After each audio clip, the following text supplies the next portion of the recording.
சர்பெக்ஸ் gold அப்படிங்கிற nutritional supplement தான் இன்றைக்கி டீட்டெயிலாக பார்க்க போகிறோம். ஸ்கிப் பண்ணாமல் பாருங்கள். இந்த மருந்தை எதுக்காக ப்ரிஸ்கிரைப் பண்ணுறாங்க அப்படின்னு பார்த்தீங்கன்னா, வைட்டமின் மினரல் டெஃபிஷியன்சியை ப்ரிவென்ட் பண்ணுறதுக்காகவும் ட்ரீட் பண்ணுறதுக்காகவும் இதை கொடுப்பாங்க.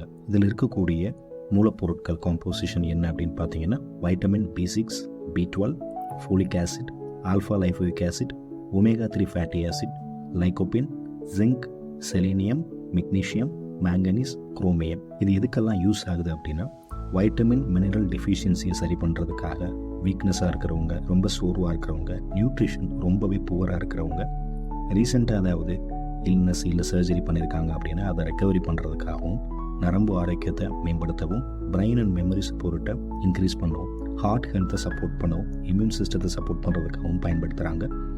ஆன்டி ஆக்சிடென்ட் ப்ரொடெக்ஷனுக்காகவும் இதை பயன்படுத்துவாங்க. இது எப்படி எடுத்துக்கலாம் அப்படின்னு பார்த்தீங்கன்னா, ஒரு நாளைக்கு ஒரே ஒரு கேப்சூல் உங்கள் டாக்டரோட ப்ரிஸ்கிரிப்ஷனோட தான் இதை எடுத்துக்கணும். சாப்பிட்டதுக்கு அப்புறம் இதை எடுத்துக்கலாம். சைடு எஃபெக்ட் அப்படின்னு பார்த்தீங்கன்னா, மோஸ்ட்லி இது டாலரேட்டான ஒரு ட்ரக் தான்.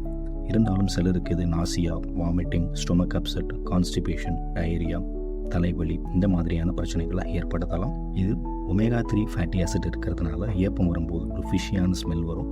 யூரின் எல்லோ கலரில் போகிறது.